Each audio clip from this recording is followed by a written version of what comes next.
La peor bofetada no vino de una mano, sino de la boca de mi propio hijo. Tú limpiaste casas toda la vida, mamá. No lograste nada importante. Aquellas palabras, lanzadas como cuchillos, me dejaron temblando no solo por el dolor, sino por el eco público de mi humillación. Jamás creí que la vergüenza pudiera sentirse así de física, como si de repente llevara un peso imposible de quitar. Y, sin embargo, lo peor aún no había pasado, cuando mis hijos me dejaron sola en ese centro comercial, en un rincón entre vitrinas brillantes que no podía permitirme, sentí que mi vida entera se desmoronaba, ladrillo por ladrillo. No tenía dinero, no tenía teléfono, no tenía nadie a quien llamar. Solo tenía, o eso creía en ese momento, mi propio silencio y mi vergüenza. Me quedé sentada en una banca de metal frío, apretando en el puño la pequeña bolsa que me acompañaba. A todas partes, un pañuelo limpio, la llave de la casa que ya no sentía mía y un monedero casi vacío. Me repetía internamente que en algún momento regresarían a buscarme, que aquello era solo una broma cruel, un malentendido familiar que se resolvería con el tiempo. Pero los minutos pasaron, y la certeza se hizo abrumadora, era un abandono. Miré a mi alrededor y vi a otras familias riendo, celebrando cumpleaños, tomando fotos. Sentí envidia y rabia, pero sobre todo sentí esa soledad que solo puede experimentarse cuando uno se da cuenta de que no es indispensable para nadie.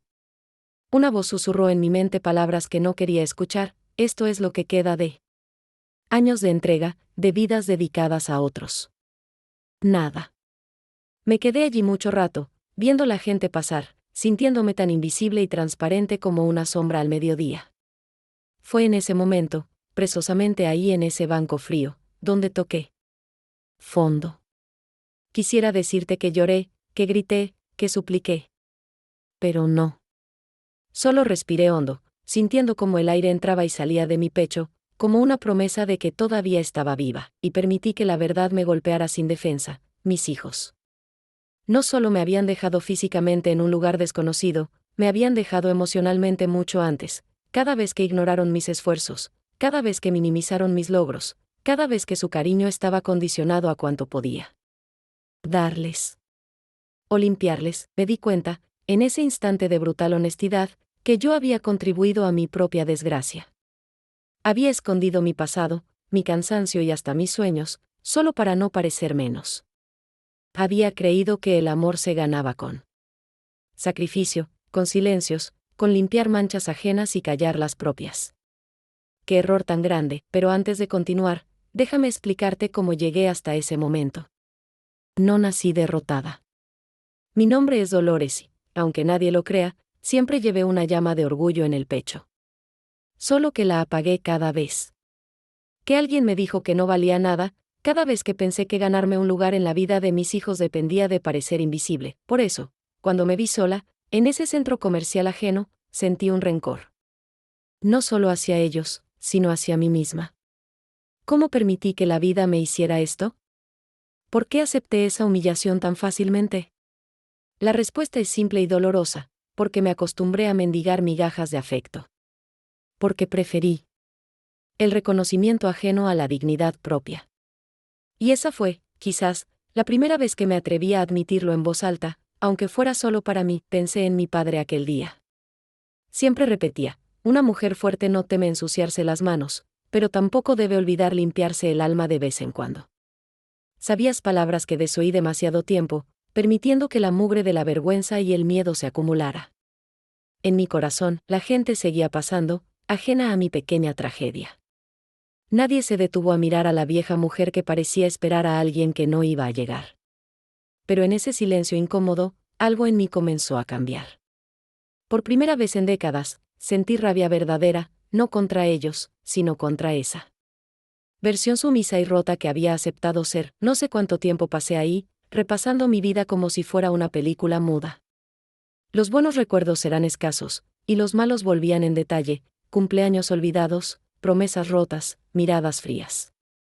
Pero también recordé las noches que pasé limpiando casas ajenas con tal de darles una vida digna, los sacrificios silenciosos, las monedas ahorradas, la dignidad tragada a la fuerza. Detrás de esa fachada de criada resignada, había una mujer que soñaba con algo mejor. Una mujer que, sí, se había equivocado muchas veces, pero que nunca dejó de esforzarse. Entonces, sentí que era hora de decir, basta. No a ellos, sino a mí misma. Bastaba de aceptar el papel de víctima. Bastaba de esperar amor de quienes solo sabían exigir. Bastaba de mendigar cariño. Me puse de pie, aunque temblaba. Caminé hacia la salida, sin saber a dónde iba, pero con la certeza de que no podía seguir en el mismo lugar.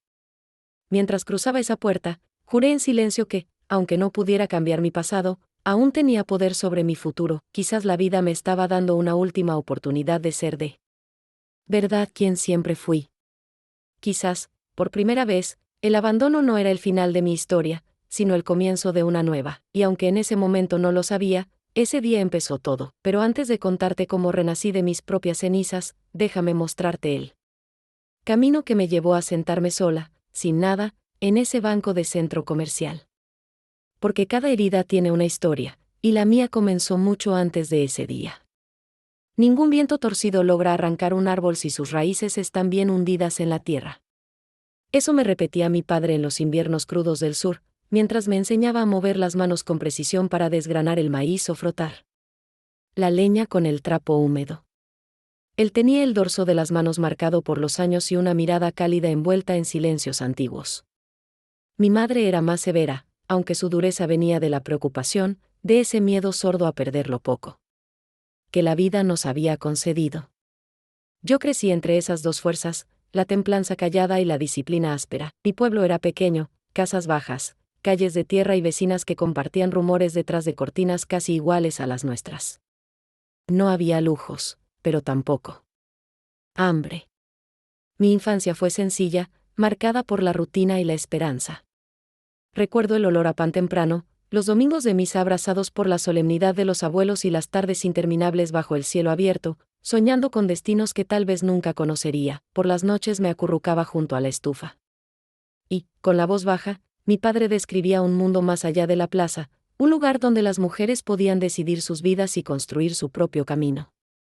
No importa cuán pesado sea el día, hija, la dignidad siempre se lava de noche y se plancha por la mañana, decía mientras me acariciaba la cabeza. Esas palabras se quedaron grabadas en mí, más firmes que cualquier otra enseñanza recibida en la escuela. En la adolescencia, sufrí las primeras puñaladas de la inseguridad. La comparación con las otras chicas, el espejo que nunca reflejaba lo que yo soñaba ver. Mi madre insistía en que la belleza era tener las manos limpias y la espalda recta, que las lágrimas había que esconderlas bajo la almohada y los errores, dejarlos ir con la brisa del amanecer. Aprendí a guardar mis emociones y a sonreír incluso cuando el corazón quería gritar. Después de terminar la escuela, con la cabeza llena de expectativas, tuve que enfrentar la realidad. La economía de la casa vacilaba y mi padre, ya cansado, no podía costear un futuro diferente para ninguna de nosotras. Así fue como, antes de los 17, comencé a trabajar limpiando la casa de una familia del pueblo. Al principio me parecía una ofensa, un retroceso a los sacrificios que mi familia había hecho por mí, pero pronto entendí el valor secreto de ese trabajo, la independencia. Limpiar no era solo quitar el polvo. Era también aprender a observar, a escuchar sin ser vista, a descifrar los gestos silenciosos de la gente que vivía en mundos muy distintos al mío. Me volví invisible, pero sentía que desde esa invisibilidad podía ver cosas que otros nunca notarían: el peso de las ausencias, la viveza de las cicatrices, los suspiros que quedan atrapados en una habitación después de una pelea familiar. Los años me enseñaron a ahorrar en todo: palabras, emociones, centavos. Nunca gasté un solo peso en frivolidades. Guardaba cada moneda en una caja de lata bajo el colchón, pensando que algún día ese fondo sería el boleto de escape de la pobreza, de la dependencia. Fui creciendo entre trapos y escobas, y aunque los amigos me invitaban a fiestas, yo prefería decir que estaba cansada. La verdad era que no soportaba el aroma de los perfumes caros cuando yo llegaba a casa impregnada de lavandina y fatiga. Mi padre enfermó justo antes de que yo cumpliera 20. Los médicos dijeron que era el corazón, que necesitaba calma y descanso, pero en nuestra casa nadie podía permitirse ese lujo. Mi madre no lloró, pero cerró la puerta del cuarto y se sentó a su lado hasta el amanecer. Fui testigo de su fortaleza, de sus rezos apagados y su manera obstinada de enfrentar la adversidad. Yo, mientras tanto, aumenté las horas de trabajo, acepté limpiar oficinas por la noche y casas más grandes los fines de semana. Aquel año aprendí que la vida no se detiene por dolor ajeno. Solo se disfraza de rutina. El pueblo seguía adelante, indiferente a nuestras desventuras, y yo sentí por primera vez la urgencia de marcharme, de buscar en otro lugar una promesa de futuro menos gris. Unas semanas después de la muerte de mi padre, la dueña de una casa donde trabajaba me ofreció ayuda para mudarme a la capital. Me prometió trabajo, techo y la posibilidad de estudiar en la noche si así lo deseaba. Me aferré a esa oportunidad como quien agarra un salvavidas en un río revuelto. Me despedí de mi madre y de todo cuanto conocía, llevando conmigo solo una maleta pequeña y la caja de lata con mis ahorros, que ya pesaba bastante. La ciudad fue un golpe a los sentidos. El ruido, las luces, las multitudes que parecían no ver a nadie. Al principio me sentí diminuta, insignificante. Pero cada día que pasaba, algo dentro de mí crecía, como una semilla enterrada esperando la primera lluvia. Aprendí a navegar entre buses y trenes, a seguir horarios imposibles y a soportar la mirada altiva de quienes creían que limpiar un piso era menos digno que sentarse en una oficina. Durante años me dediqué a servir con la cabeza gacha y los sueños bien escondidos. Mi vida giraba en torno a los trabajos, las cuentas, las llamadas esporádicas con mi madre y las noches solitarias en una habitación alquilada. Pero, aunque la rutina desgastaba, yo seguía creyendo que algún día tendría algo mío. Aunque nadie supiera su valor más allá de los billetes guardados, el anhelo de formar una familia propia fue creciendo en mi interior. Veía a las parejas pasear los domingos, a las madres apretando la mano de sus hijos, y sentía una punzada de deseo, un hambre antigua de afecto y pertenencia. Conocí a un hombre en una de esas casas donde trabajaba. Su sonrisa era amable y su voz suave. Nos entendimos primero en el silencio, luego en las miradas, y después en las palabras. Nuestros encuentros eran breves y a escondidas, pero para mí significaban todo. Soñé, quizás ingenuamente, que él sería aquel compañero con quien atravesar la vida de la mano. Imaginé hijos corriendo por la casa, cenas compartidas, una vida sencilla pero plena. Esa esperanza fue la chispa que me animó a seguir, a multiplicar esfuerzos con la ilusión de un mañana mejor. Sin embargo, la vida, tan irónica, se encarga de desafiar hasta los sueños más puros. La relación, que en un principio me llenaba de alegría y propósito, se fue enfriando sin explicación. Llegaron los silencios, las excusas, las distancias. A veces, el amor se escurre como agua entre los dedos y uno solo se da cuenta cuando ya tiene las manos vacías. Sin embargo, yo ya no era la muchacha insegura de antaño. Había aprendido a resistir, a no doblegarme ante la adversidad. Así, cuando me encontré sola de nuevo, me juré que, aunque pudiera derrumbarme 1000 veces, siempre hallaría la forma de levantarme. El trabajo siguió, los días pasaron, y mi vida se fue llenando de nuevas responsabilidades, hasta que un día, casi sin darme cuenta, el reloj biológico y el destino me sorprendieron. Estaba esperando un hijo. Ese embarazo me enfrentó a todos mis miedos. La soledad era total, pero también la fuerza. Recordé a mi madre, a mi padre, a aquella niña sentada junto a la estufa, y supe que esa era la raíz verdadera de mi historia, la capacidad de resistir y de transformar el dolor en algo nuevo. Nació mi primer hijo y, poco después, el segundo. Cada uno fue una promesa y una prueba. Promesa de que mi vida tendría un propósito inquebrantable, prueba de que el amor, aun cuando llega como un remolino, puede darnos alas o cadenas. No sabía que algún día serían ellos quienes decidirían mi lugar en el mundo. Ni imaginé que todo lo que hice por darles un destino diferente se transformaría, con los años, en el motivo de mi propio exilio familiar. Pero no quiero adelantarme. Mi historia es una madeja tejida de pequeños triunfos y grandes decepciones, de sacrificios callados y renuncias que nadie más vio. Eso es lo que me trajo aquí, hasta el límite entre la dignidad y el abandono, hasta la noche en que tuve que decidir, por primera vez, pensar en mí misma antes que en todos los demás. Silenciar la verdad es como tapar una grieta con papel mojado. Antes o después, todo termina desmoronándose. Yo tardé mucho en comprenderlo, tal vez porque, cuando mis hijos eran pequeños, mi mayor miedo era que el mundo los mirara con los mismos ojos que alguna vez me juzgaron a mí. No soportaba la idea de que llevaran encima la etiqueta que a mí me persiguió durante años, hija de la mujer que limpia. Esa sombra, tan instalada en mi memoria, dictaba cada paso que daba y cada palabra que me callaba, al principio, cuando aún éramos tres y todavía reinaba la ilusión de familia, me esforzaba por crear un universo a salvo de prejuicios. Guardaba mi uniforme de trabajo antes de entrar a casa, perfumaba las manos para disimular el aroma de los productos de limpieza. Y, cada noche, inventaba historias sobre lo que hacía durante el día. Mis hijos, inocentes aún, creían que yo era asistente en una gran residencia. Incluso llegué a tejer una historia sobre cómo organizaba eventos importantes, convencida de que esa mentira blanca los protegería de comentarios crueles y burlas escolares. El padre de ellos, siempre distante y, a veces, cruel en su indiferencia, no ayudaba en nada a sostener esa ficción. Si bien nunca se burló abiertamente, con sus gestos y silencios validaba la idea de que mi ocupación era algo vergonzoso, una mancha que debía ocultarse a toda costa. Sus ausencias prolongadas, sus frases cortas al regresar por las noches y su desapego me fueron enseñando que, dentro de esas paredes, la admiración y el respeto eran bienes escasos. Con el paso de los años, la mentira se volvió rutina. Cada vez que había reuniones de padres, yo prefería excusar mi ausencia, alegando cansancio o compromisos laborales imposibles de posponer. Cuando mis hijos traían amigos a casa, procuraba desaparecer, fingiendo estar en otra parte de la ciudad para evitar que notaran las huellas del trabajo físico en mis manos y mi rostro. La doble vida que llevaba era agotadora. Amaba a mis hijos con una devoción absoluta, pero comencé a perderme en el esfuerzo irracional de mantener la dignidad intacta. Me prohibía llorar delante de ellos, escondía mi cansancio detrás de sonrisas automáticas y me obligaba a fingir que los silencios entre su padre y yo no me herían. Mi mayor error fue pensar que la distancia emocional era sinónimo de protección. Creía que, si lograba mantener cierta imagen, asegurarles una vida sin sobresaltos ni carencias, algún día me valorarían de verdad, sin importar mi oficio. Lo que no entendía a tiempo era que los secretos, por más nobles que sean las razones que los originan, acaban por contaminar todo. Uno de los momentos más difíciles ocurrió el día en que mi hijo mayor llegó a casa con los ojos enrojecidos.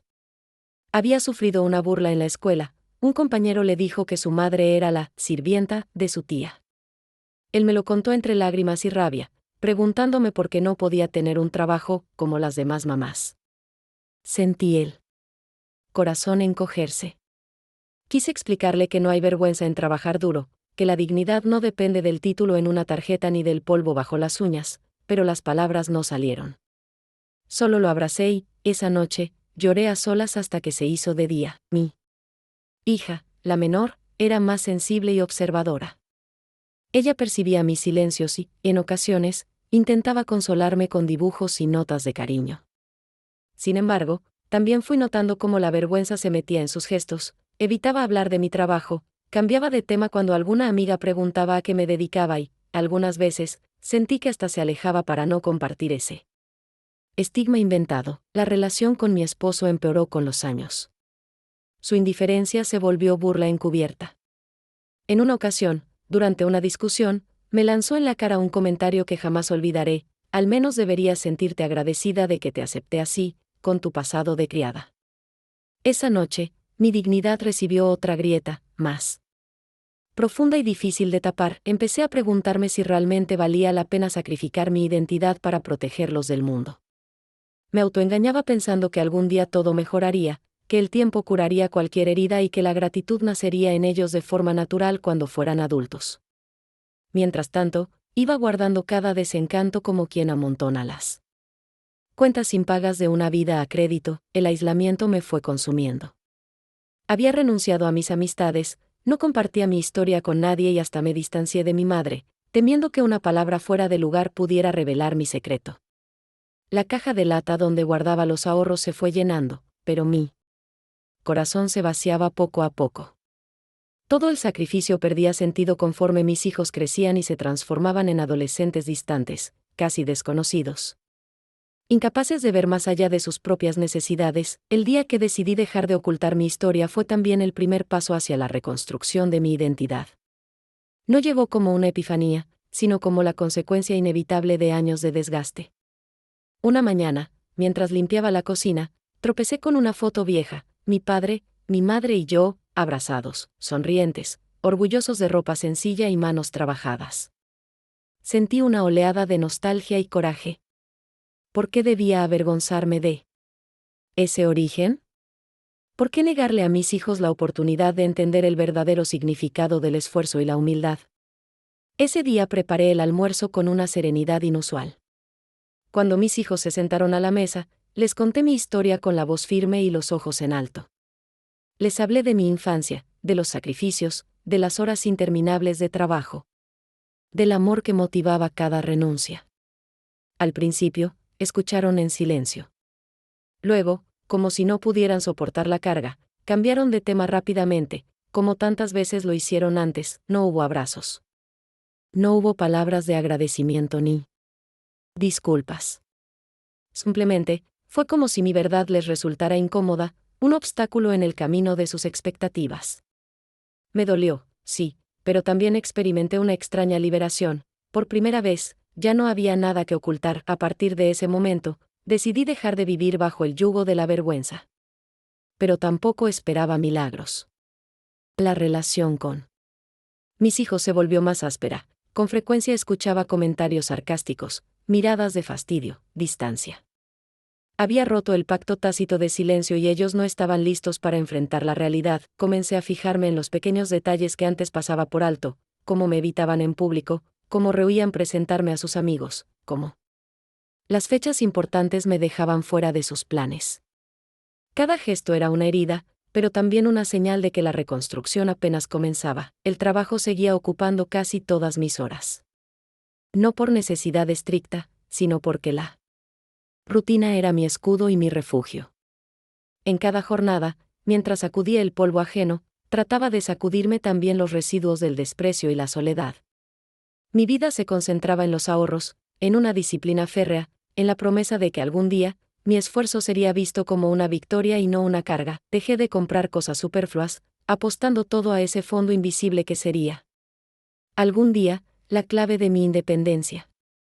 A veces imaginaba escenarios donde mis hijos, adultos ya, comprenderían al fin el valor de mi sacrificio y se acercarían con gratitud genuina.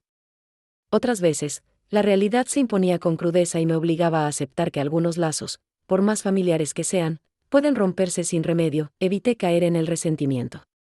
Busqué consuelo en los libros, en la música, en alguna conversación ocasional con conocidos que me valoraban simplemente por ser quien soy. Aprendí a reconocer la belleza de los pequeños momentos, una tarde de sol, el aroma a café recién hecho, la satisfacción de haber resuelto un problema sola. Poco a poco, comencé a mirar mi reflejo con menos dureza. Fui reconstruyendo mi autoestima desde los escombros, recordando que el valor no necesita medallas ni reconocimientos. El camino, lo supe entonces, sería largo y solitario. Pero la decisión estaba tomada, no volvería a disculparme por quién era, ni a esconder mi verdad. Pagaba el precio de mi honestidad, sí, pero finalmente podía respirar. La vida familiar, a simple vista, parecía ordenada, casi predecible. Sin embargo, los pequeños detalles, esos insignificantes gestos cotidianos, comenzaban a transformarse en la evidencia silenciosa de un distanciamiento sutil, pero irreversible. Los días transcurrían y cada uno de nosotros operaba como una pieza independiente en un mecanismo rutinario, donde el cariño se volvía algo mecánico, casi obligatorio. Recuerdo con precisión la temporada en la que las grietas empezaron a hacerse visibles, aunque en ese momento intenté ignorarlas. Mi hijo mayor, siempre inquieto y perspicaz, dejó de buscar mi compañía en las tardes. El ritual de sentarnos juntos junto a la ventana, mirando el bullicio de la calle, fue reemplazado por largas horas encerrado en su habitación, absorto en dispositivos electrónicos y conversaciones virtuales. Mi hija, por su parte, se volvió más reservada, y sus respuestas cortas y evasivas se convirtieron en la norma.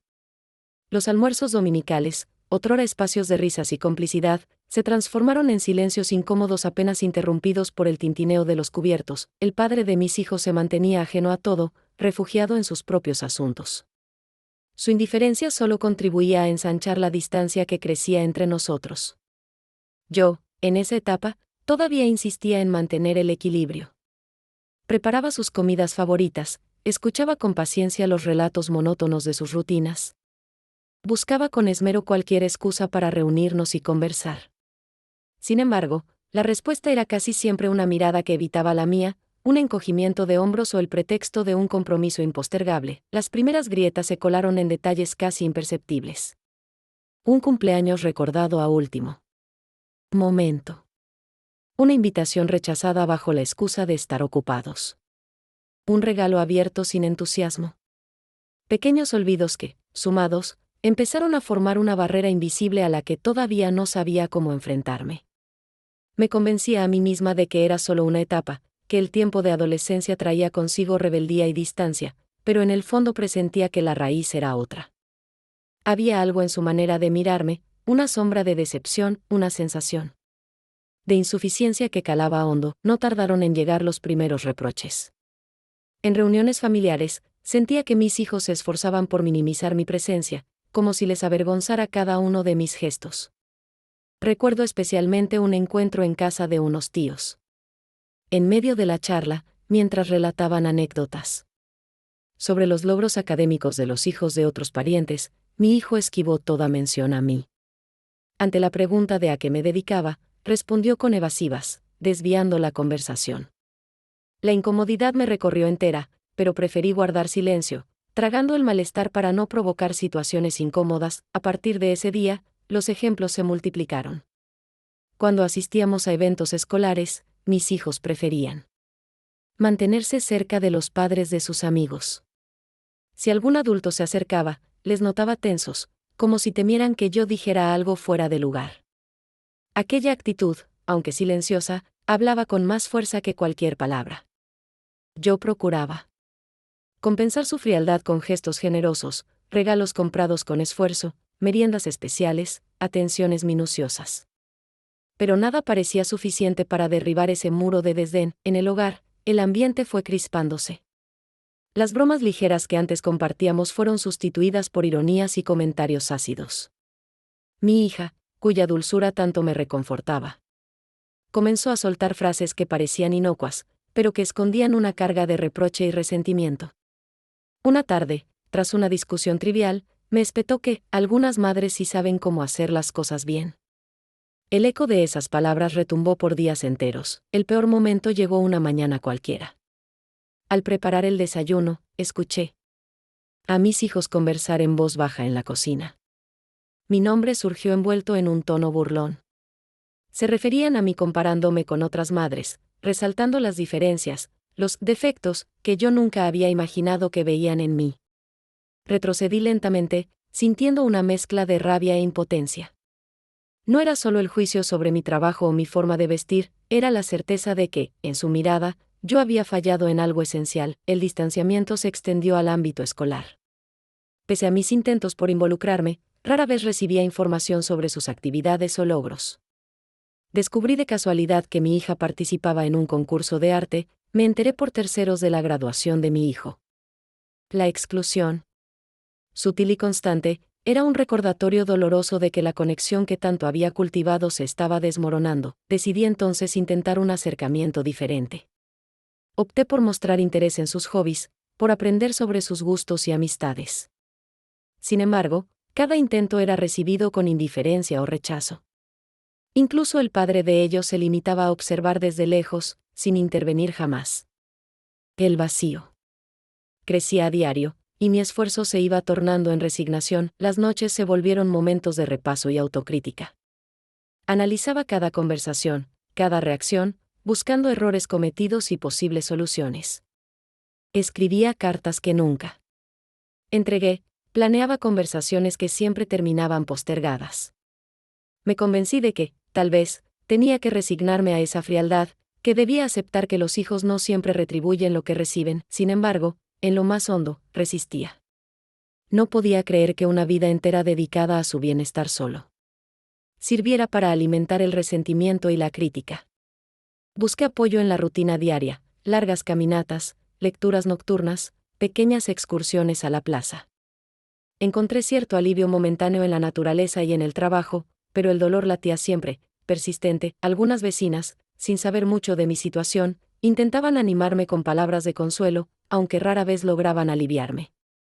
Otros conocidos, por el contrario, se sumaban al coro de reproches, listando errores que ni siquiera me pertenecían. Aprendí a blindarme, A no dejar que la opinión ajena atravesara mi coraza, los días se sucedieron con una monotonía cada vez más pesada.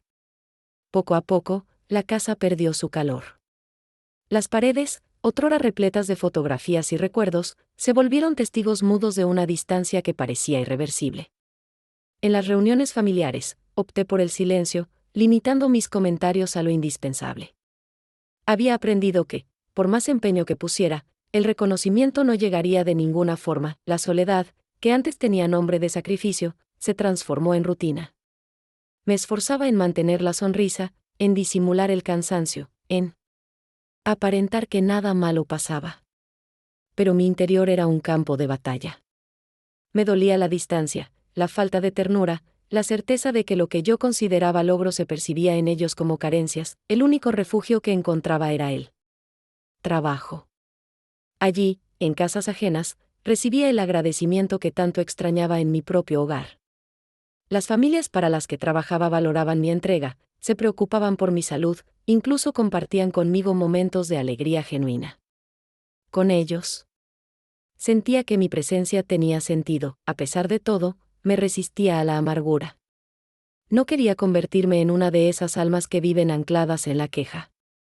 Por eso, cada tarde, al regresar a casa, respiraba hondo y me prometía que insistiría un día más, que seguiría intentando derribar esa barrera aunque pareciera imposible. El tiempo, sin embargo, terminó inclinando la balanza hacia la resignación. Empecé a interactuar menos, a invertir menos energía en lo que era evidente que no podía cambiar. Me volví más observadora, menos habladora. Afiné el olfato para detectar las señales de desprecio y aprendí a protegerme, ya sin expectativas ni ilusiones. La distancia emocional, lejos de menguar, se consolidó como una especie de pacto. No hablado entre nosotros, así, casi sin darme cuenta, comencé a prepararme para un futuro solitario. Empecé a imaginar cómo sería la vida sin ellos, aunque esa idea me llenaba de tristeza. Comprendí que las primeras grietas en los vínculos, si no se atienden, se convierten en abismos insalvables. Lo que yo no sabía entonces era que esas fisuras, lejos de debilitarme para siempre, serían el primer paso para la transformación más profunda de mi vida. El desprecio nunca golpea de inmediato, se filtra poco a poco, como la humedad que termina resquebrajando las paredes más sólidas. Aquella rutina de afrentas, que primero creí pasajera, se transformó en una especie de rito doméstico donde cada día era una pequeña prueba de mi resistencia. Fue en los detalles cotidianos donde la primera humillación germinó. Ya no se trataba solo de evasivas ni de silencios incómodos, sino de gestos deliberados. Un día, mientras limpiaba la sala, encontré a mi hija bromeando con su amiga sobre mis manos curtidas, comparándolas con la corteza de un árbol viejo. No reaccioné, recogí las migas del sofá y seguí mi tarea como si no hubiese oído nada. Sin embargo, esas palabras se me quedaron en la piel, más imborrables que cualquier mancha. Recuerdo una tarde lluviosa. Mi hijo regresó del colegio, acompañado de 2 compañeros, jóvenes altivos y confiados. Me saludaron con frialdad, apenas esbozando una mueca que pretendía ser cortesía. Mientras servía el té, él les dijo en voz baja, creyendo que yo no lo escucharía: no hagan caso, aquí mi mamá es un poco especial. El tono despectivo, la risa cómplice de los chicos, la mirada hacia otro lado, cada gesto era un latigazo invisible. Fingí no haber entendido, pero por dentro sentía como la herida se ensanchaba. Las fiestas familiares se convirtieron en otro escenario de incomodidad. En Navidad, mientras decoraba la mesa, escuché a mi cuñada murmurar sobre mi falta de educación, porque me movía con mucho sigilo, como si aún estuviera trabajando. Nadie corrigió su comentario. Al contrario, mi esposo asintió y mis hijos evitaron mi mirada. Yo, en mi rincón, continué sirviendo los platos, tragando la vergüenza junto con los aromas de la cena. En una ocasión, se organizó una comida en casa para celebrar el cumpleaños de mi hija. Había preparado todo con esmero: pasteles, bocadillos, refrescos. Apenas llegaron los amigos, mi hija me pidió que me mantuviera discreta, que no interviniera en las conversaciones ni hiciera preguntas. Me convertí en una sombra, desplazándome por la cocina y el salón como si el aire me empujara. Toda mi presencia era, para ellos, incómoda, fuera de lugar. En la escuela, la situación se repitió. Fui a una reunión de padres e intenté integrarme. en un grupo de madres, pero la conversación se detuvo apenas me acerqué. Nadie se molestó en incluirme, me observaban de reojo, murmurando entre ellas. En esos momentos, mi única opción era recordar las palabras de mi padre: la dignidad no depende del juicio ajeno. Sin embargo, hasta esas sabias enseñanzas parecían vacilar ante la hostilidad sorda que me rodeaba. Las humillaciones comenzaron a ser también abiertas, directas. Una vez, mi hijo discutía en la sala con su padre. Yo había intervenido para calmar los ánimos y él, alzando la voz, exclamó: «Tú no entiendes nada, mamá. ¿Qué podrías saber tú, si solo sabes limpiar?». El silencio posterior fue devastador. Mi marido no lo corrigió, mi hija se fue al cuarto, evitando el conflicto. Me quedé sola, recogiendo los restos de esa pelea, limpiando no solo el desorden físico, sino también el emocional. Así, el menosprecio dejó de ser sutil. Comenzaron a preguntarme abiertamente por qué no aspiraba a algo más, por qué no había estudiado, por qué siempre elegía trabajos con tan poco futuro. Cada pregunta era una acusación disfrazada. Cuando intentaba explicar que nunca tuve las mismas oportunidades, que el sacrificio era mi única moneda, ellos respondían con sarcasmo o indiferencia. No tardaron en llegar las comparaciones. Otras madres eran mejores, más cultas, más modernas. Ninguna parecía satisfacer los estándares invisibles que mis propios hijos habían asumido como propios. Incluso algunas de sus amistades, tras conocerme, evitaban saludarme o permanecían en la puerta sin pasar al interior. Con el tiempo, mi hogar se volvió un sitio inhóspito. Mis hijos me reclamaban por asuntos triviales, por la forma en que vestía, por el pan que compraba, por mi risa, por el modo en que pronunciaba ciertas palabras. Cualquier excusa era válida para recordarme mi lugar. Hubo un día en que acompañé a mi hija a comprar ropa. Mientras revisábamos las prendas, una de sus amigas apareció y saludó efusivamente. Mi hija, incómoda, se apresuró a decir: «Mi mamá vino solo porque me insistió, pero ella no entiende nada de moda». Sonreí educadamente, pero sentí un nudo en la garganta. Pagamos la cuenta y regresamos a casa en silencio. En varias ocasiones, quise enfrentar el rechazo, exigir respeto, aclarar el valor de mi esfuerzo. Sin embargo, cada vez que lo intentaba, la respuesta era un muro, una mirada de hastío, un suspiro de fastidio. Me sentía como una extranjera en mi propia casa, reducida a la función de proveedora de servicios, invisible y prescindible. La humillación, sin embargo, no logró doblegarme por completo. Comencé a notar que, tras cada ofensa, algo en mi interior se endurecía. Ya no lloraba con la misma facilidad, ni me tomaba los comentarios tan a pecho. El dolor fue dando paso a la fortaleza, aunque en ese entonces aún no lo veía así. A veces, por las noches, repasaba cada escena amarga. Me preguntaba en qué momento el amor se había deformado en juicio, cuando mi entrega se había vuelto motivo de vergüenza. Solía observar los rostros dormidos de mis hijos, tratando de reconocer en ellos a aquellos niños que abrazaba y consolaba. Pero la distancia era inmensa, casi insalvable. No todo era desprecio, claro. Había días en que, por rutina o culpa, mis hijos intentaban mostrarse amables, me hacían preguntas sobre mi día o me invitaban a ver una película. Pero esos instantes tenían una fragilidad evidente, cualquier mínimo roce bastaba para devolvernos a la frialdad habitual. Mi esposo, por su parte, persistía en la indiferencia. A veces se sumaba a los comentarios hirientes, otras simplemente los dejaba pasar, como si nada lo suficientemente grave estuviera ocurriendo. Su actitud alimentaba el resentimiento y la hostilidad general, validando el trato de mis hijos hacia mí. Pese a todo, nunca dejé de cumplir con mis responsabilidades. El trabajo fuera de casa se volvió un alivio, una fuente de reconocimiento distinto y necesario. En ese entorno, yo volvía a ser valorada, apreciada por mi dedicación y mi ética. Era allí, entre personas ajenas, donde lograba recuperar parte de mi autoestima. Al regresar al hogar, mantenía la frente en alto. Aunque por dentro estuviera rota, mi aspecto exterior era de absoluta serenidad. Aprendí a protegerme, a no responder ante la provocación, a refugiarme en la dignidad silenciosa. Mis ahorros, cada vez más significativos, pasaron a ser mi mayor secreto y mi escudo.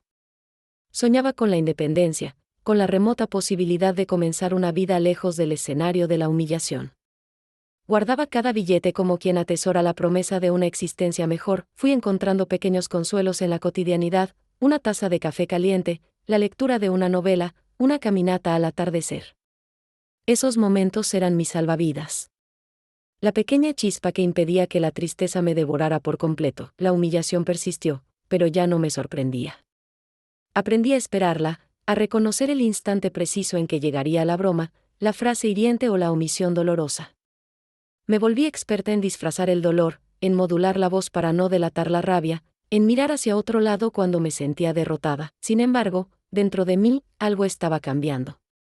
Cada afrenta, cada noche solitaria, cada lágrima no derramada era el cimiento de una determinación nueva, secreta. Lo que antes me desmoronaba, ahora me impulsaba a seguir, a imaginar alternativas, a planificar mi escape interior. Había tocado fondo muchas veces, pero continuaba convencida de que la dignidad no se mendiga. Esa certeza, aunque tenue, era mi refugio. Esperaba el día en que, finalmente, tendría la oportunidad de mostrar que la grandeza no depende del reconocimiento ajeno, sino de la capacidad de resistir y reinventarse a pesar de todo. A medida que pasaban los meses, el ambiente dentro de la casa se tornaba más denso, como si una bruma amarga se instalara en los rincones, robando el aire fresco de cualquier intento de reconciliación. Yo, habituada a las ofensas sutiles y las miradas fugaces, empecé a notar una transformación aún más profunda en mis hijos y en el hombre que compartía mi techo. Había algo distinto en la manera en que se miraban, en la complicidad silenciosa y en las conversaciones interrumpidas.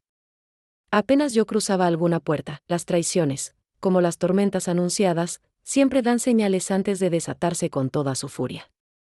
Parecía que me encontraba transitando el último umbral antes de enfrentar el desastre verdadero, la confirmación de que la lealtad, ese tejido frágil que da sentido a los lazos familiares, había sido abandonada por completo. La primera señal. Llegó una tarde cualquiera, mientras organizaba los papeles acumulados en la mesa del comedor. Entre los recibos y notas escolares, encontré una carta arrugada que no reconocía. La abrí con la delicadeza de quien presiente una herida nueva. El texto, escrito con la letra de mi hija, era una especie de lista. Describía mis errores, mis supuestas torpezas, detalles vergonzosos de mi trabajo, frases que nunca había pronunciado y hasta anécdotas inventadas para entretener a sus amigos. Sentí una punzada en el pecho, un dolor agudo, pero logré guardar la compostura. Guardé el papel sabiendo que esa sería apenas la primera pieza de un rompecabezas doloroso. Más tarde, mientras limpiaba el escritorio de mi esposo, descubrí otra pista que me heló la sangre. Un correo electrónico impreso, olvidado bajo una pila de facturas, revelaba una conversación con su hermana. Hablaban de mí en términos despectivos, planeaban eventos familiares solo para la gente de confianza, asegurándose de que yo no estuviese incluida. Mi compañero, lejos de defenderme, se sumaba al escarnio y, por momentos, parecía disfrutarlo. El golpe fue seco y brutal. Allí, en blanco y negro, estaban sus intenciones, su desprecio, su falta absoluta de empatía. El dolor de aquellas traiciones no residía solo en la burla, sino en la confirmación de algo más amargo. Había dejado de ser parte de su mundo. Ya no era compañera, ni confidente, ni siquiera un obstáculo a considerar. Me habían reducido a un estorbo, una presencia utilitaria a la que podían excluir sin remordimiento. Cuanto más investigaba, más pruebas encontraba. Observé con atención las conversaciones en el salón. Los susurros, las miradas, los mensajes enviados a escondidas mientras yo estaba cerca. Mis hijos compartían bromas a mis espaldas, intercambiaban videos y fotografías donde se burlaban de pequeños accidentes domésticos o de mi modo de hablar. La complicidad de esas risas me quemaba por dentro. Un día, al regresar antes de lo usual, escuché a mi hijo hablar por teléfono. Lo hacía con voz baja, seguro de que nadie lo oía. Mi madre no entiende nada, vive en otro siglo, está aquí solo para servirnos. No te preocupes, la convencí de que no venga a la fiesta. Nadie quiere tenerla cerca, da vergüenza, decía. Sentí un escalofrío hasta los huesos, una mezcla de tristeza y furia. Había superado el umbral de la simple indiferencia, se sentía. con derecho a pisotear mi dignidad sin el menor reparo. El último golpe llegó de la mano de mi esposo. Una mañana, mientras él se duchaba, su móvil vibró insistentemente sobre la mesa de noche. Una llamada de amiga. No pude evitar mirar la pantalla. El nombre era femenino, desconocido. Cuando colgó, recibió un mensaje que, por descuido, quedó abierto. No te preocupes, ella nunca sospecha nada, es demasiado ingenua. Todo está bajo control. El mundo se me vino abajo. Aquella confirmación desnuda de infidelidad, sumada al cúmulo de desprecios, fue la estocada final. Comprendí que el aislamiento ya no era solo emocional, sino real. Yo habitaba una casa hostil, rodeada de rostros familiares que habían dejado de ser mi refugio. En vez de derrumbarme, una energía nueva empezó a agitarse dentro de mí. Si hasta ese entonces había soportado por amor, por esperanza o por costumbre, ahora el motor era distinto, la indignación. Dejé de esperar señales de afecto o gestos de compasión. Empecé a planear mi propio renacimiento en silencio, con la determinación de recuperar lo que quedaba de mí. Fue en esa etapa cuando comencé a recoger pruebas. No tanto por venganza, sino como un acto de supervivencia. Guardé copias de mensajes, capturas de pantalla, grabaciones furtivas de conversaciones. Era mi arsenal silencioso, un escudo invisible frente a las amenazas que intuía vendrían. Me obsesioné con registrar detalles, archivar documentos, atesorar testigos silenciosos de todo lo que ocurría entre esas cuatro paredes. La recopilación de evidencias tuvo un efecto inesperado, me permitió observar mi vida desde afuera. Vi con claridad el desprecio de mi familia, la hipocresía de quienes se decían amigos, la superficialidad de relaciones basadas en la utilidad y el interés.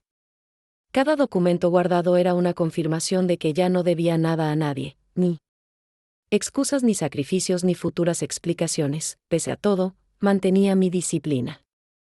Cumplía mis labores, respondía con cortesía, evitaba confrontaciones abiertas. Era mi modo de ganar tiempo, de fortalecerme desde la soledad y la observación. Aprendí a interpretar los gestos sutiles, a no reaccionar ante la provocación, a guardar silencio cuando lo que más deseaba era gritar. Mi rutina, antes dedicada exclusivamente a sostener un hogar, se fue desplazando hacia una estrategia personal. Administraba mis ahorros con un rigor todavía mayor. Cada moneda que guardaba era un paso más hacia la independencia. No gastaba en frivolidades, ni permitía que el consumismo disimulara la verdad. Preparaba mi escape, mi futuro lejos de quienes nunca supieron valorarme. Comencé a imaginar preguntas diferentes, a pensar en mis propios deseos, a recordar los sueños olvidados en cajones cerrados durante años. Recuperé cartas de mi juventud, leí viejos diarios donde alguna vez escribí sobre mis anhelos más profundos. Aquello me reconectó con la parte de mí que no se rinde, la que sabe que la vida no termina hasta que uno decide dejar de luchar. Afuera, el mundo seguía girando. El clima cambiaba, la ciudad se llenaba de nuevas promesas, la gente pasaba sus días ajena a mi tragedia doméstica. Yo, en silencio, me iba desprendiendo de todo lo viejo. Regalé ropa, eliminé objetos que ya no me identificaban, rompí fotos en las que solo fingía felicidad. Renové mi entorno, aunque fuera de manera discreta. Algunas noches, la soledad parecía invencible, y el peso de la traición me asfixiaba. Sin embargo, ya no era el dolor el sentimiento dominante, sino una especie de impulso vital, una conciencia despierta de que el final de una etapa es siempre el inicio de otra. Me descubrí planeando a futuro, imaginando una vida sin necesidad de aprobación ni disculpas. El proceso fue lento, a veces doloroso. Pero cada día, al despertar, sentía que ese fuego en mi interior crecía.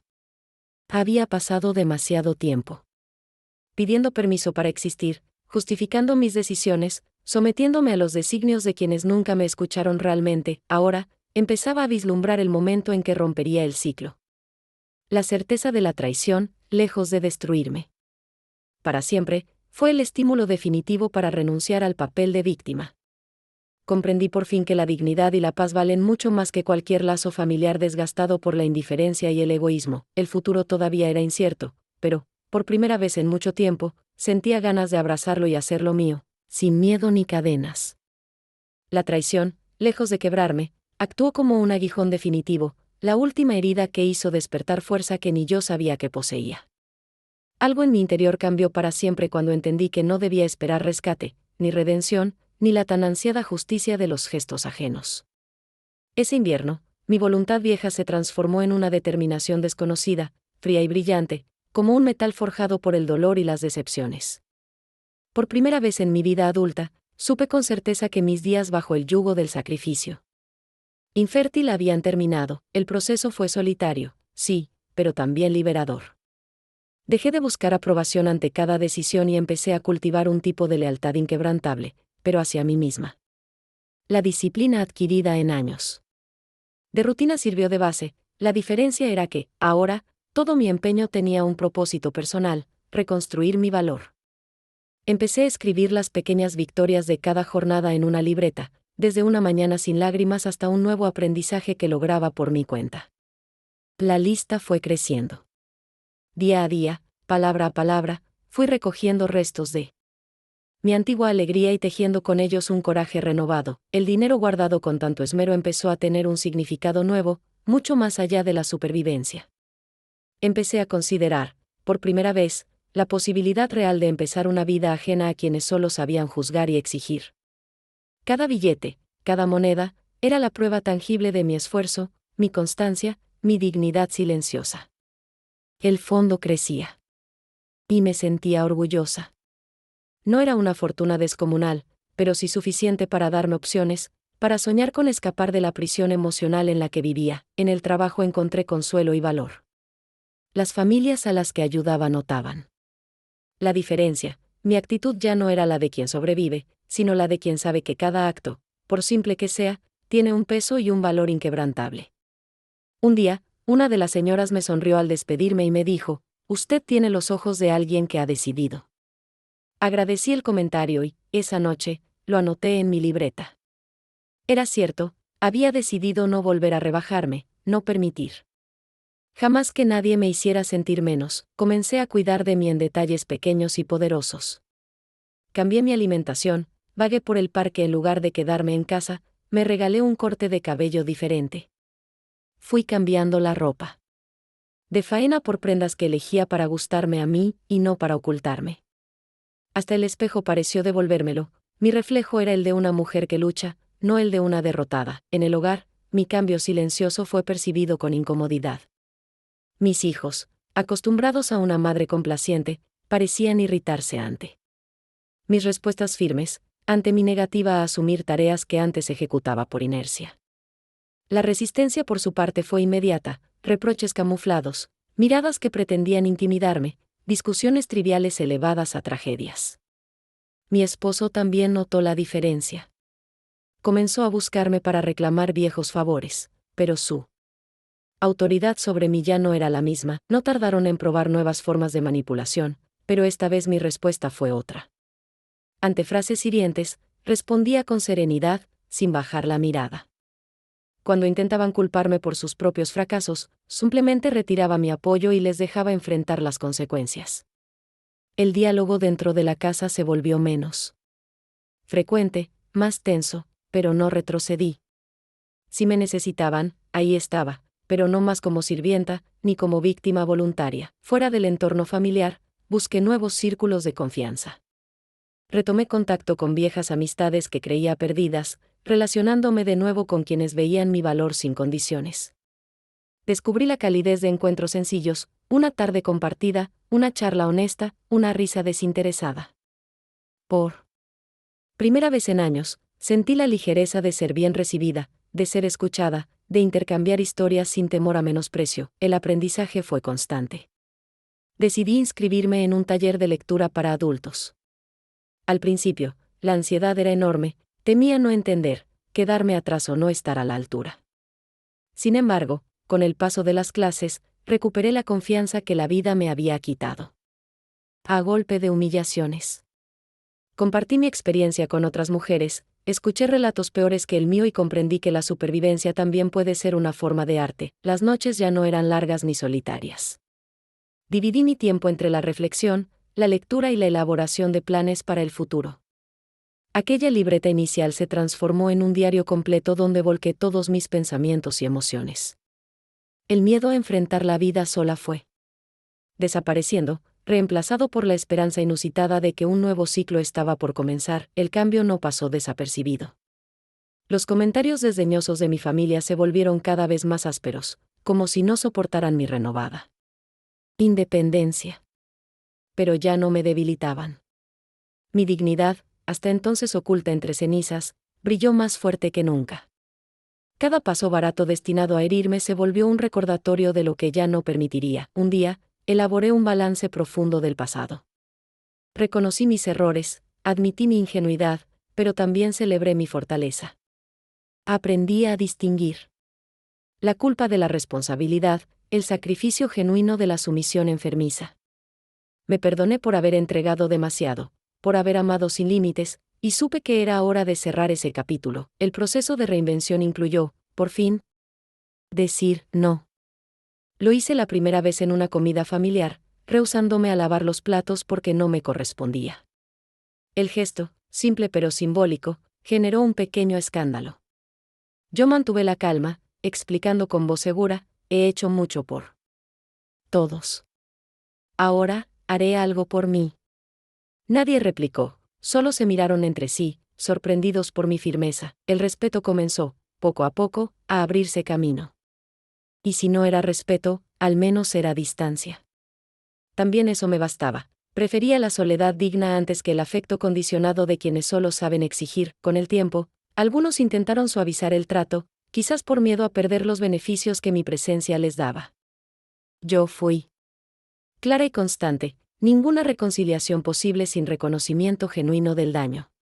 No buscaba venganza, sino paz. Mi objetivo ya no era agradar, ni recibir perdón, sino encontrar libertad. Aquel fuego devorador que la traición encendió se transformó en energía creativa. Comencé a planear mi mayor acto de autonomía. Sabía que no podía anticipar todas las reacciones, pero ya no sentía temor. La seguridad en mi propia valía era un escudo impenetrable. Las semanas siguientes fueron una construcción consciente de fortaleza. Cada pequeño logro era celebrado, cada retroceso, aceptado y superado. Redescubrí mi risa, mi placer en las cosas simples, mi disfrute por la vida sin ataduras. La metamorfosis no fue milagrosa ni inmediata, pero tampoco reversible. Fui dejando atrás, uno a uno, los hábitos de sumisión, sustituyéndolos por costumbres que alimentaban mi amor propio. Me dediqué a cuidar mi cuerpo, a adornar mi entorno, a escribir cartas para un futuro donde la libertad fuera mi única condición. Sin darme cuenta, me convertí en otra mujer, fuerte por dentro y por fuera, digna de respeto y sobre todo, de su propia admiración. La tormenta interna se había transformado en un cielo claro, listo para el próximo capítulo, porque sabía que mi historia aún no había alcanzado su punto culminante. La determinación que brotó tras esos años de desencanto se volvió mi motor secreto. Ya no vivía al vaivén de las voluntades ajenas, ni me sumía en el lamento. Más que nunca, cada jornada fue un ejercicio de observación y autoconciencia. Aprendí a leer los gestos, a interpretar las verdaderas intenciones detrás de cada palabra, a prever el siguiente movimiento de aquellos que me subestimaban. De algún modo, mi propio hogar se transformó en un tablero de ajedrez donde yo, por fin, era una jugadora y no solo una pieza. Aprovechaba las primeras horas del día para repasar mis planes. En la soledad de la cocina, mientras la casa dormía, elaboraba listas, revisaba documentos, organizaba el resultado de la vida entera de austeridad y disciplina. Guardaba con celo los extractos bancarios, los contratos bien archivados, los justificantes de transferencias. Ningún detalle escapaba de mi escrutinio. Descubrí que la seguridad financiera forjada a lo largo de tantos inviernos podía convertirse, por fin, en el cimiento de un nuevo destino. Mi entorno aún ignoraba ese capital oculto, esa pequeña fortuna nacida del sacrificio y la humildad. Yo había ahorrado sin descanso, renunciando a placeres y caprichos, evitando deudas y aprendiendo a multiplicar hasta el último billete. Ahora podía vislumbrar un horizonte distinto, uno donde mi futuro no dependiera de la benevolencia ni de la caridad de quienes nunca supieron dar amor verdadero. Fue durante esa etapa que desarrollé una especie de rutina de resistencia.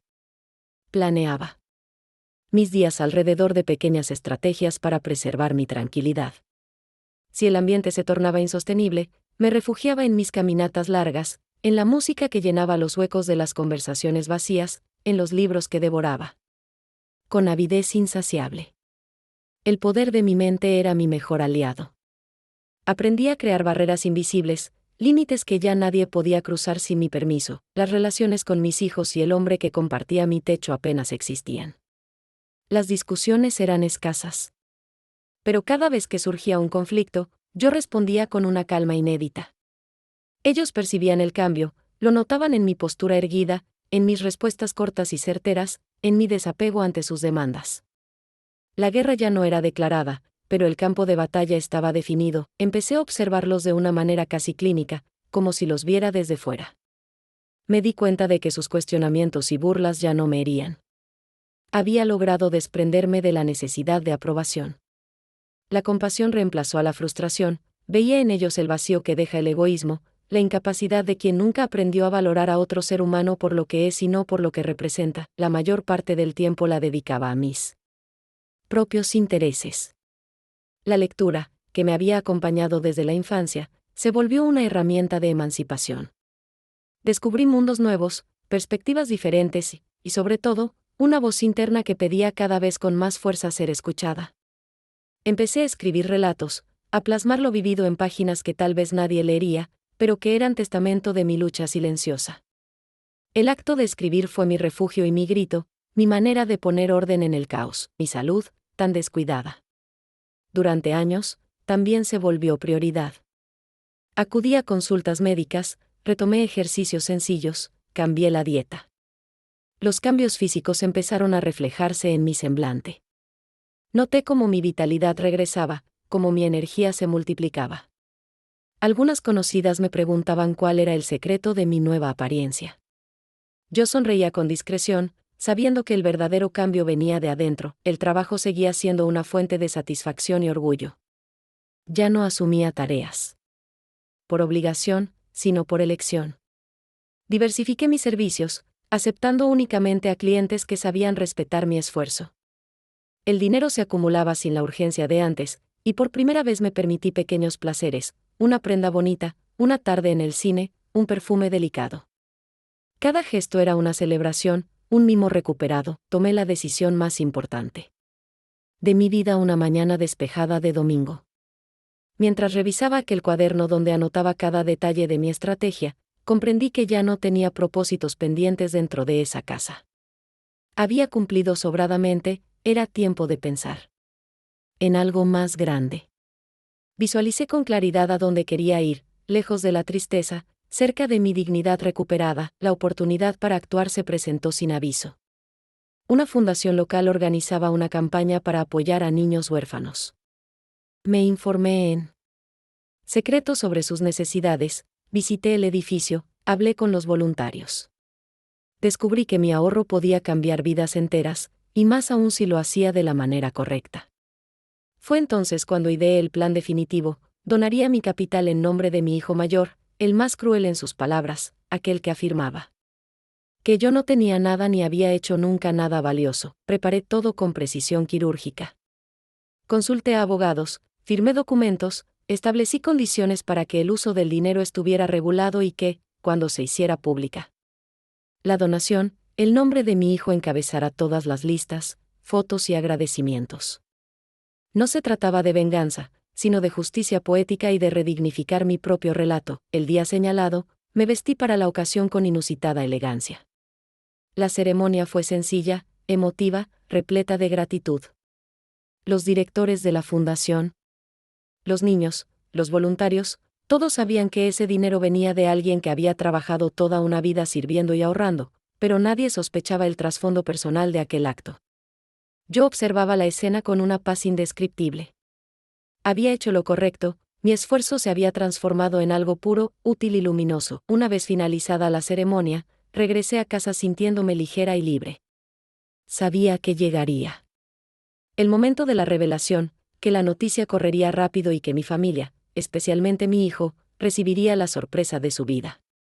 No temía la reacción, al contrario, ansié ver la confusión, la reflexión, el aprendizaje forzoso de quienes nunca aprendieron a mirar más allá de lo superficial. En la soledad de mi habitación, celebré a mi manera, una copa de vino, una carta escrita para mí misma, una promesa sellada de nunca más abandonar mi dignidad por el otro. me abracé como nunca, sintiendo que cada lágrima derramada en el pasado había servido para regar la semilla de este nuevo florecimiento. A la mañana siguiente, el ambiente en la casa era diferente. Aún nadie sabía nada, pero yo me movía. Con la tranquilidad de quien ya no tiene cuentas pendientes. El desayuno fue un trámite mecánico, las palabras, pocas y desprovistas de toda emoción.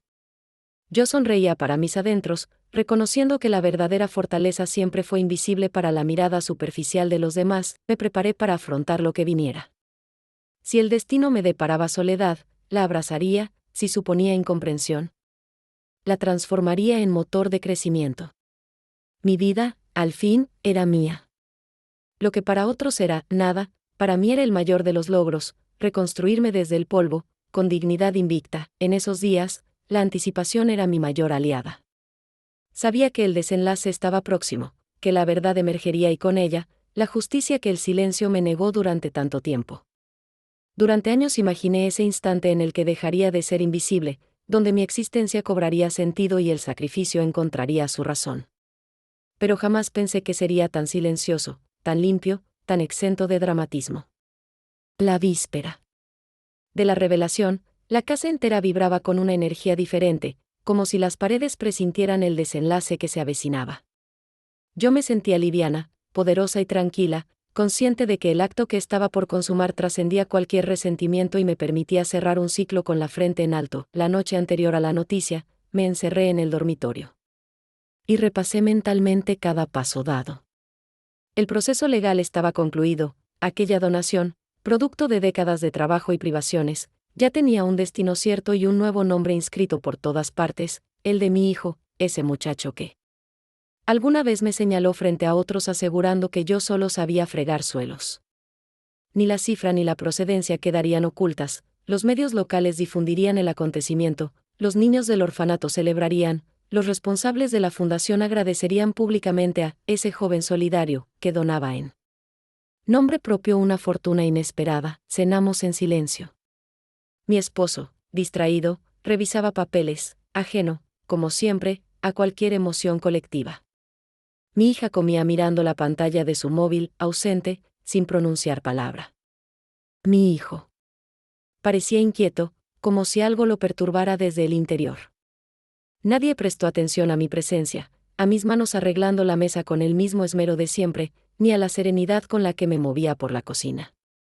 Yo estaba ahí, pero ya era otra, una mujer distinta, indomable, renacida en su propio orgullo. Al día siguiente, muy temprano, el teléfono de la casa comenzó a sonar insistentemente.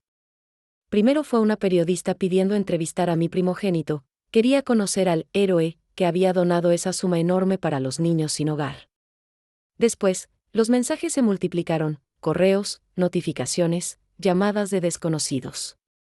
Mi hijo bajó las escaleras con el rostro desencajado, incapaz de comprender el motivo de tanto revuelo. Al encender la televisión, la noticia ocupaba los titulares: joven local realiza la donación más grande en la historia del orfanato. El desconcierto se apoderó de todos.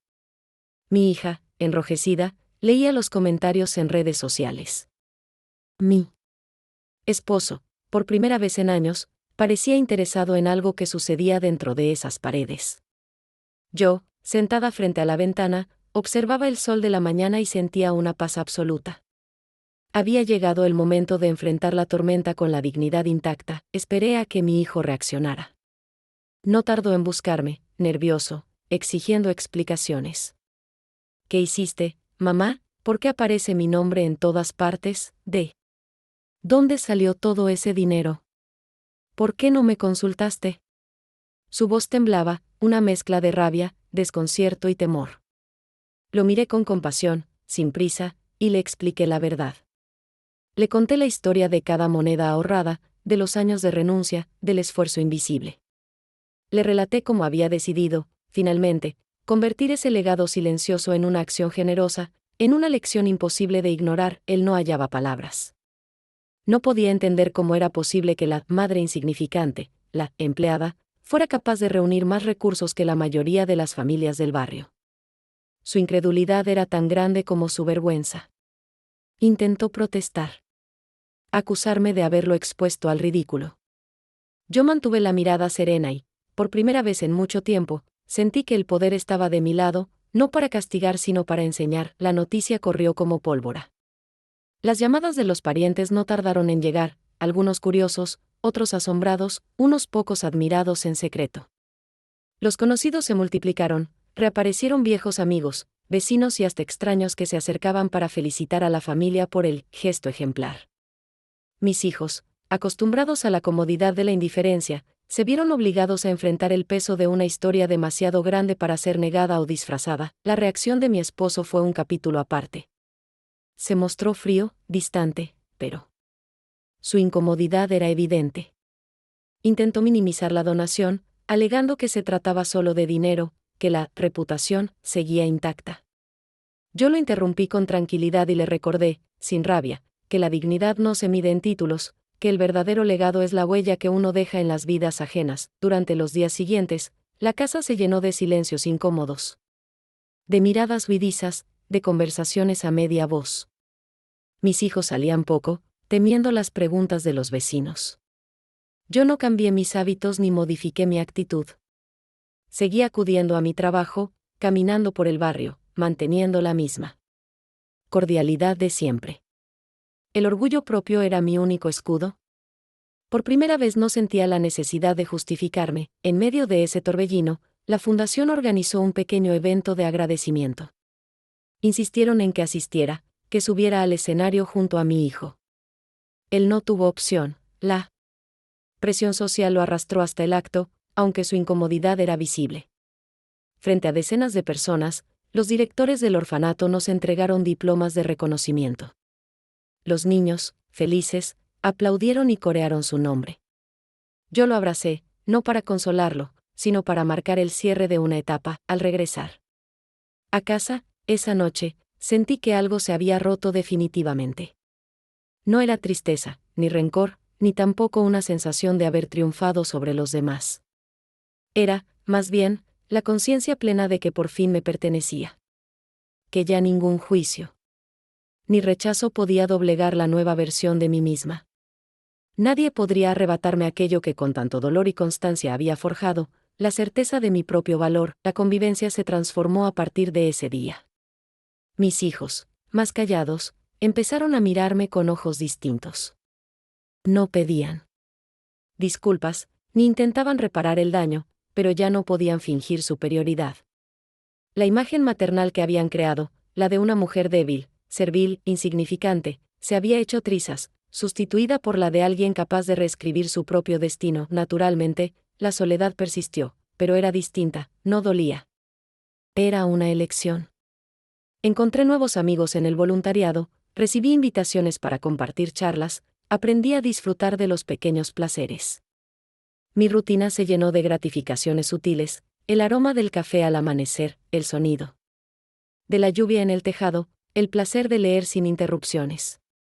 Todo lo vivido, desde los días de humillación hasta las noches de insomnio, cobraba sentido. En el fondo, supe que llegarían otros desafíos. La vida no premia con finales perfectos, pero sí otorga instantes de plenitud. Me alejé de la casa. Con frecuencia, buscando paisajes nuevos, personas que supieran mirar sin prejuicio. La libertad tuvo, por primera vez en mi vida, sabor a victoria. No me arrepentí de nada. La decisión final, la entrega de todo mi esfuerzo a quienes más lo necesitaban, fue el acto más hermoso y auténtico que pude regalarme. Cerré la puerta a un pasado de sumisión para abrir ventanas hacia el porvenir, convencida de que ningún amor que destruya merece llamarse hogar. Así, mi historia llegaba al borde de su mayor revolución, ese instante en el que todo lo perdido deja de doler. Y se transforma, por fin, en libertad real. El día señalado para el encuentro definitivo amaneció cubierto de un manto gris, como si el cielo presintiera la magnitud del ajuste de cuentas que se avecinaba en el pequeño salón principal de la casa. Había preparado la escena con precisión. Cada elemento en su sitio, las sillas ordenadas, la mesa despejada, los documentos apilados en el centro como testigos mudos de lo que estaba a punto de suceder. Mi atuendo, sencillo pero impecable, reflejaba la seguridad que sentía por dentro. Ya nada podía sacudirme ni borrar el trayecto recorrido para llegar a ese momento. La familia fue llegando sin demasiado apuro, cada uno arrastrando su propia sombra de incomodidad. Mi hija se sentó al borde del asiento, inquieta, con el gesto adusto de quien no sabe cómo reaccionar. Mi hijo rondaba cerca de la ventana, incapaz de sostener mi mirada. Mi esposo ocupó su lugar de costumbre, mirando el periódico con un desapego que ya solo me generaba lástima. Nadie hablaba, el aire estaba cargado de reproches no dichos, de emociones contenidas. Alcé la voz con la calma forjada en años de silencios y cicatrices. Expliqué punto por punto cómo había gestionado los ahorros, la razón de su destino altruista, el significado real de cada billete guardado con esmero durante décadas. Detallé el proceso legal, los nombres inscritos en las placas del nuevo pabellón, las fotos publicadas en los medios. No omití la humillación sufrida, la invisibilidad impuesta por quienes debieron ofrecer apoyo. Hablé de soledad, pero sin llanto, de sacrificio, sin exigencias. Del derecho a la dignidad, sin pedir permiso. Mi hijo intentó interrumpir, argumentando que merecía al menos una explicación previa, que se había sentido traicionado, expuesto. Lo escuché hasta el final. Me volví hacia él y, con suavidad, le recordé que la mayor traición había sido suya, convertir el amor recibido en burla, rechazar el origen humilde de su madre, olvidar que la riqueza verdadera nunca se mide en cuentas bancarias. Él agachó la cabeza, vencido por una verdad imposible de rebatir. Mi hija, sin poder evitarlo, soltó un sollozo ahogado. Se tapó el rostro con las manos, conmovida por una emoción que quizás nunca había sentido, la certeza de que nadie puede exigir respeto habiendo negado la ternura.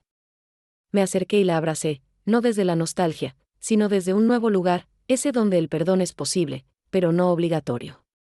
Sentí su temblor, su necesidad de ser vista más allá del juicio heredado, y le susurré al oído que la libertad tiene un costo, pero también una recompensa. Mi esposo se mantuvo en silencio, incapaz de sostener la mirada. Toda su fortaleza, tan ostentada durante años, se disolvía ante la evidencia de su propio fracaso. Ya no importaba. Mi batalla no era con él, ni con sus carencias afectivas, sino con el fantasma de mi antigua sumisión. Concluí mi discurso exponiendo un solo deseo, que cada quien construyera su vida de ahora en adelante sobre la verdad, sin volver a negar lo que somos, sin disfrazar la vergüenza de orgullo. No solicité reconocimiento. Solo dejé claro que a partir de ese momento, mi tiempo y mi energía serían enteramente míos. La reacción fue un largo silencio, seguido de miradas esquivas y gestos breves de incomodidad. No esperaba aplausos ni disculpas. Había superado la necesidad de ser validada por ellos, la batalla más dura ya estaba ganada dentro de mí. Aquel mismo día, abandoné la casa. Llevaba apenas una maleta ligera, unas cuantas prendas, libros queridos, cartas antiguas y el diario donde narraba mi renacer.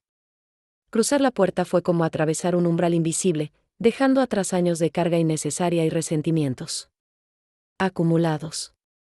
Al pisar la calle, respiré hondo, sintiendo en el aire fresco la promesa de un porvenir íntegro. Los días siguientes transcurrieron en una calma rara vez experimentada.